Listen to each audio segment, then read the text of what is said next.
Ministère Bethesda. Ministère Bethesda. Ministère Bethesda. Pourquoi voulez-vous avoir un enfant? À quoi servira-t-il dans ce monde? Vous devez vous poser ce genre de questions. Et lorsque l'enfant arrive, vous devez vous en occuper. Vous devez mettre toutes les chances de votre côté. Vous devez avoir une relation avec Dieu et inclure Dieu dans l'éducation de votre enfant. Vous garantirez à votre enfant son éternité. Et le jour où vous ne serez plus là, votre enfant continuera à suivre cette voie. Parce que la Bible déclare, enseigne à l'enfant la voie qu'il doit suivre. Quand il sera vieux, il ne se détournera pas. Montrez à votre enfant l'exemple du genre de vie que vous voulez que votre enfant ait. Vous comprenez? Dites à Dieu pourquoi vous voulez cet enfant.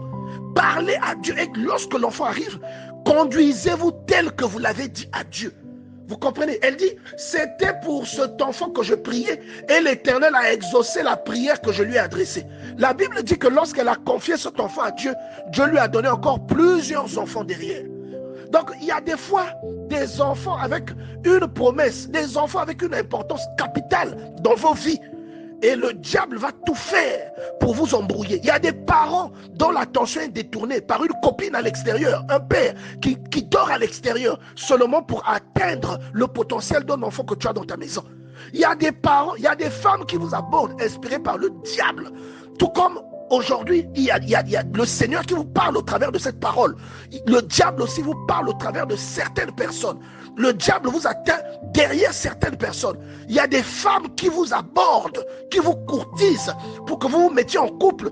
Ce n'est pas pour vous que ces femmes le font. C'est le diable qui est derrière et qui touche ces femmes pour atteindre un enfant que vous avez dans la maison, pour retarder ou détruire le potentiel d'un enfant que vous avez dans la maison. Et le premier message que Samuel a eu de la part de Dieu, lorsque Dieu s'est manifesté à lui alors qu'il n'était qu'un enfant, il a même confondu la voix de Dieu avec la voix d'Élie. Bien aimé, le premier message a concerné un homme qui n'a pas bien élevé ses enfants. Vous pouvez être un croyant, vous pouvez même être un homme de Dieu, mais quand on regarde vos enfants, ils n'ont aucun reflet de ce que Dieu a mis dans votre vie. Et Dieu vous tiendra responsable pour cela. Et ici, il s'agit de Ophni et Phiné, les deux enfants d'Élie. Élie, pas Élie le Tishbite, mais l'autre Élie, celui qui a élevé Samuel. Élie n'avait pas bien élevé ses enfants. Et vous voyez qu'ils étaient sacrificateurs. Et quand les femmes venaient faire des offrandes, eux, ils couchaient avec ces femmes-là. Et ce qu'on apportait comme offrande à Dieu, ils prenaient cette offrande, ils ne brûlaient pas complètement ce qui appartenait à Dieu et ils ne prenaient pas leur part à eux. Ils prenaient parfois tout. Ils ne respectaient aucune consigne. Et ils acceptaient aussi des dons pour pouvoir rendre un jugement incorrect. C'est-à-dire que si quelqu'un a tort, si tu lui donnes l'argent, lui il dit que tu as raison. Et Dieu a parlé à Élie. Il a dit à Élie que parce que tu as eu peur de tes enfants plus que moi, parce que tu les as mal élevés et qu'ils n'ont pas eu peur de moi, il n'y aura plus jamais de vieillard dans ta famille. Il dit, il y aura toujours quelqu'un qui sera infirme dans ta famille. Il y aura toujours un indigent, quelqu'un qui a un flux, quelqu'un qui a un défaut physique. Et ils seront toujours là en train de mendier. Il y aura toujours un mendiant parmi tes descendants. Dieu a maudit Élie parce que Élie n'avait pas su éduquer ses enfants. Il y a des parents qui ne recadrent jamais leurs enfants. Il y a des parents qui ne font jamais de remarques à leurs enfants. Ils se disent que ça va passer. Bien aimé, vous préparez, vous contribuez à dépraver la société par un enfant que vous n'avez pas bien élevé. Et Dieu vous tiendra responsable de cela. Dieu peut revenir sur une promesse qu'il vous a faite seulement parce que vous élevez mal vos enfants. Je répète, Dieu peut revenir sur une promesse qu'il vous a faite parce que vous élevez mal vos enfants. Dieu déclare à Élie, c'est pourquoi voici ce que dit l'Éternel, le Dieu d'Israël. J'avais déclaré que ta maison et la maison de ton père marcheraient devant moi à perpétuité. Et maintenant, dit l'Éternel, loin de moi, car j'honore celui qui m'honore, mais ceux qui me méprisent seront méprisés. Il lui a dit, pourquoi foulez-vous au pied mes sacrifices, mes offrandes que j'ai ordonné de faire dans ma demeure? Et d'où viens-tu que tu honores tes fils plus que moi? En d'autres termes, tu as plus peur de tes enfants que de moi. C'est-à-dire tu laisses faire à tes enfants des choses qui me déplaisent. Vous comprenez? afin de vous engraisser les prémices de toutes les offrandes d'Israël, mon peuple. Il dit à Élie que le signe que je te donne, tes 2 enfants mourront le même jour. Vous comprenez? Et ce jour-là, Élie est mort aussi. Parce que quand on lui a annoncé la mort de ses enfants et la prise de l'arche de l'alliance, il est tombé à la renverse, il s'est brisé la nuque. Donc faites attention, il y a des choses dans votre vie qui peuvent s'arrêter d'évoluer seulement parce que vous n'éduquez pas bien votre enfant. Faites attention, soyez des parents sévères. On ne vous dit pas d'être méchant, mais soyez sévères. Ce que vous léguez à votre enfant, cela va contribuer soit à bénir des gens autour de votre enfant, soit à en faire une source de bénédiction, soit à en faire une calamité et une source de malheur. Et une source, j'ai envie de dire, un cancer pour la société, ou même pour votre propre maison, pour votre famille. Si votre enfant vous vole de l'argent, bien aimé dans le Seigneur, ça veut dire que vous avez échoué quelque part. Si votre enfant a des habitudes impudiques et qu'il couche avec ses petites soeurs dans la maison, vous avez échoué quelque part. Les enfants sont le plus grand projet que Dieu confiera à votre vie. Parce que votre enfant, c'est votre demain. Votre enfant, c'est le futur de ce monde. Vous comprenez? C'est pourquoi Dieu vous a octroyé la possibilité de vous multiplier. C'est pour perpétrer votre race. Votre nom demeurera à partir de votre enfant. Ce que vous en faites aujourd'hui, ce que vous mettez dans votre enfant aujourd'hui, va déterminer son futur. Il est comme une bouteille vide dans laquelle vous choisissez de mettre soit du sable, soit du vin, soit du miel, soit des pierres. C'est vous qui décidez. Mais ce que vous mettez en lui va contribuer à faire la valeur que les gens percevront de votre enfant. Et ne donnez pas à votre enfant des prénoms fantaisistes. Dieu accorde une grande importance. Vous allez voir que chez la plupart des personnages bibliques, c'est Dieu lui-même qui dit comment la personne doit s'appeler. Parce que le nom, c'est l'extension de la personnalité. Quand vous voyez, quand on dit qu'on l'a pris et on l'a nommé Moïse, ça veut dire tirer des eaux. C'est lui aussi qui a délivré ses frères. Vous voyez? Et quand vous voyez que Dieu dit dans Genèse chapitre 17, on t'appellera plus Abraham, mais Abraham, je fais de toi le père d'une multitude. Dieu va jusqu'à changer son nom. Dieu va jusqu'à changer le nom de Jacob. Il dit, tu ne t'appelleras plus Jacob, tu t'appelleras dorénavant Israël, parce que tu as lutté avec les hommes et avec Dieu. Le nom, c'est votre caractéristique. Ne l'appelle pas Préfina, première fille de notre amour. Ça ne veut rien dire. Donne-lui un nom qui signifie quelque chose et qui a un lien avec ce que tu souhaites pour son enfant. 1 Samuel chapitre 1 verset 20. Dans le cours de l'année, Anne devint enceinte et elle enfanta un fils qu'elle nomma Samuel. Car, dit-elle, je l'ai demandé à l'Éternel. Vous voyez, le nom a un rapport avec la prière qu'elle a faite. Appelez votre enfant du nom qui a un rapport avec son existence ou l'existence que vous lui souhaitez. Si vous vous appelez Colette et que votre mari s'appelle David, n'appelez pas votre enfant du nom de Covid pour faire Colette et David. Non, bien-aimé dans le Seigneur. Donnez-lui un nom en fonction de ce que vous lui souhaitez. Genèse chapitre 35 verset 18. On nous raconte l'histoire de Rachel, femme de Jacob, qui a un accouchement pénible. Elle va mourir. Et en mettant au monde, pendant qu'elle est dans son agonie, elle nomme son enfant du nom de Ben-Ouni, ce qui veut dire enfant du malheur ou fils du malheur. Mais regardez la réaction de Jacob.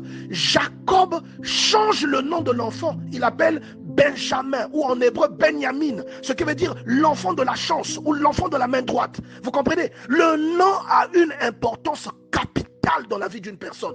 C'est nous qui sous-estimons les noms. Mais quand vous voyez, même dans la Bible, Dieu accorde une grande importance aux noms qu'il donne aux gens. Ou encore, il y a beaucoup de noms qui, par exemple, quand vous voyez David, David veut dire celui qui est aimé ou le bien-aimé. Et vous voyez que David, Dieu l'aime beaucoup.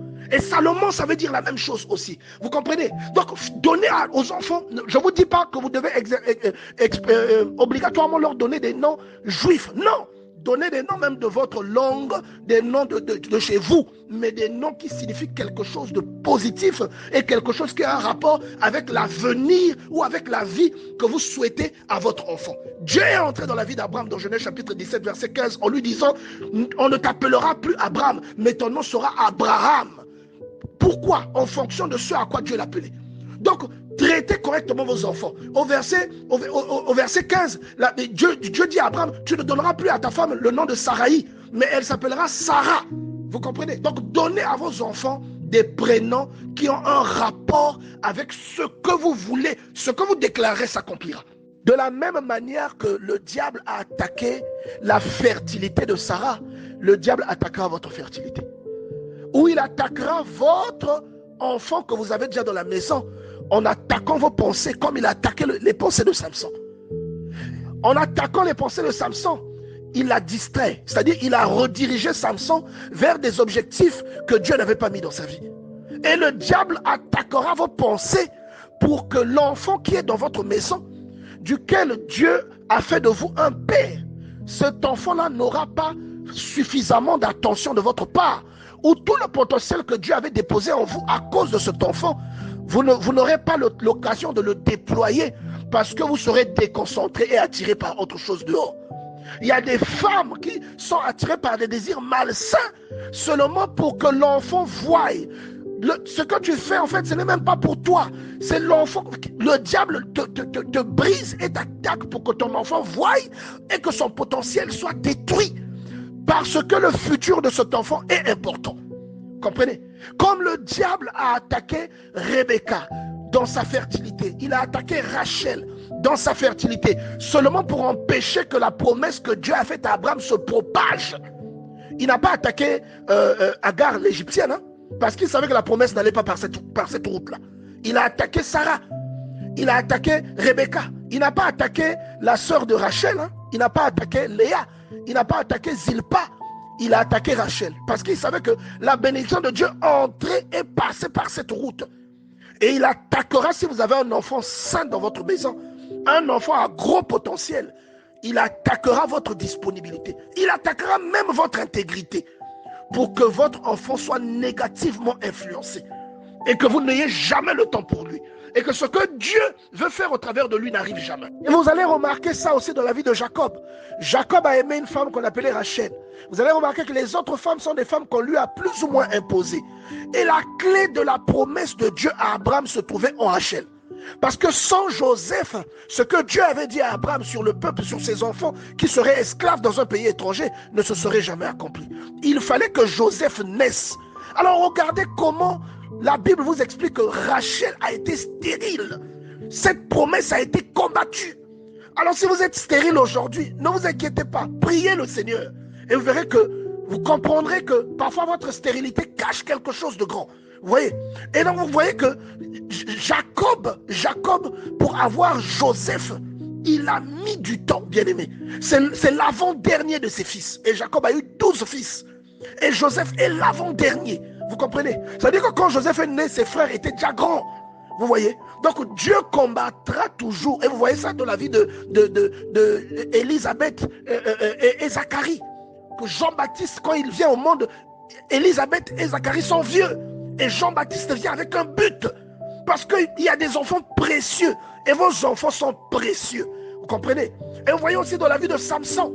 Ses parents sont stériles. Ils sont vieux. Lorsque Samson vient au monde, ses parents sont déjà vieux. Ils ne pensent même pas avoir d'enfants un jour. Donc les enfants, ils sont tellement précieux que le diable peut les combattre dans votre vie. Il peut les combattre pour que la promesse de Dieu qui passe par ses enfants n'arrive pas. Vous voyez? Alors ce que vous déclarez sur vos enfants, si vous le déclarez avec foi, cela s'accomplira. Et vous voyez cette femme, Anne, qui avait promis à Dieu de consacrer l'enfant qu'elle lui donnerait. Et Anne est venue, dans 1 Samuel chapitre 1 verset 28, rappeler à l'homme de Dieu qu'il lui confiait l'enfant et qu'il prêtait cet enfant à l'Éternel pour que toute sa vie, que cet enfant-là serve Dieu. Faites des promesses à Dieu de ce type. Si vous avez des problèmes, ce que vous déclarez s'accomplira. Éduquez vos enfants en incluant Dieu dans leur éducation. Si votre enfant ne connaît pas Dieu, même si vous lui payez des bouquins, vous lui payez des jeux vidéo, vous lui payez des voitures, des vêtements, les baskets d'un prix exorbitant, vous lui aurez privé de la chose la plus importante de sa vie, celle qui consiste à connaître Dieu. La Bible déclare dans Genèse chapitre 26, verset 24, l'Éternel apparut à Isaac la nuit et lui dit, je suis le Dieu d'Abraham ton père, ne crains point, je suis avec toi. Tu dois apprendre à ton enfant que tu as un Dieu. Tu dois lui apprendre à se confier en ce Dieu-là. Vous comprenez? Et si tu crains Dieu, Dieu bénira tes enfants parce que tu le crains. La Bible déclare dans Genèse chapitre 26, verset 24, je te bénirai, je te multiplierai à cause d'Abraham, mon serviteur. Si vous avez été un père généreux, un père craignant Dieu, une mère qui craignait Dieu, qui marchait dans les sentiers de Dieu, Dieu bénira votre enfant. Dieu bénira vos enfants parce que vous avez eu peur de lui. Incluez Dieu dans l'éducation que vous donnez à vos enfants. La Bible déclare dans Deutéronome chapitre 5 verset 9, tu ne te prosterneras point devant des statues, enfin devant des idoles, et tu ne les serviras point. Et on a déjà dit ici que les idoles, ce n'est pas seulement des statues, mais les idoles, c'est parfois des idées préconçues auxquelles vous adhérez et qui sont le contraire de ce que Dieu vous montre ou de ce que Dieu vous enseigne. Et que vous prenez part à ces idées, ce qui devient une infidélité vis-à-vis de Dieu. Et il dit, je suis un Dieu jaloux qui punit l'iniquité des pères sur les enfants. Vous pouvez avoir un enfant malheureux parce que vous avez trompé sa mère. Vous pouvez avoir un enfant impudique parce que vous avez eu l'habitude de pratiquer l'impudicité dans votre maison. Vous comprenez? Donc, le châtiment là, il va poursuivre votre enfant. Vous contribuez à le maudire. Il ajoute au verset 10, je fais miséricorde jusqu'aux 1000 générations à ceux qui m'aiment et qui gardent mes commandements. C'est-à-dire que si tu aimes Dieu et que tu gardes les commandements de Dieu, tes enfants, même pendant 1000 générations, ils seront bénis à cause du bien que toi tu as fait. Donc, l'éducation de votre enfant consiste aussi à comment vous servez Dieu et à l'image que votre enfant a du Dieu que vous servez. Vous voyez? Et la Bible dit en Proverbe chapitre 20 verset 7, le juste marche dans l'intégrité, heureux ses enfants après lui. Proverbe 14 verset 26, celui qui craint l'Éternel possède un appui ferme et ses enfants ont un refuge auprès de lui. Auprès de qui? Du Dieu que celui-là sert. Vous comprenez, bien-aimés? Donc, faites attention à comment vous éduquez vos enfants, à la place que vous donnez à Dieu dans votre vie et dans la vie de vos enfants.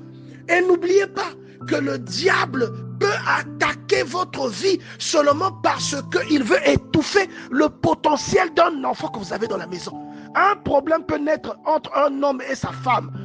Ce n'est pas eux que le diable vise, il vise leurs enfants, il vise leur progéniture, parce qu'il y a des bombes à l'intérieur de vos enfants. Il y a un président de la République, il y a un révolutionnaire, il y a un Martin Luther King parmi vos enfants, il y a un Gandhi parmi vos enfants, un Nelson Mandela parmi vos enfants. Vous comprenez? Donc Dieu va vous attaquer, ne soyez pas égoïste, ne voyez pas seulement que c'est vous qui êtes attaqué. Essayez d'avoir le discernement pour comprendre que ce qui est attaqué est beaucoup plus que ce que vous percevez. C'est comme quand vous souffrez dans votre vie, que vous avez tout le temps des problèmes parce que vous priez. Vous comprenez que Dieu n'en veut pas à votre santé, que le diable n'en veut pas à votre santé, à la santé de vos enfants, mais que ce que le diable vise, c'est votre foi. C'est exactement la même logique. Vous avez des enfants. Quand vous êtes attaqué, c'est entre guillemets l'avenir de vos enfants que le diable attaque. Comprenez par là que c'est un signe que vous avez des enfants précieux dans votre maison. Servez l'Éternel et le discernement, bien-aimé dans le Seigneur. Ministère Bethesda. Ministère Bethesda. Ministère Bethesda.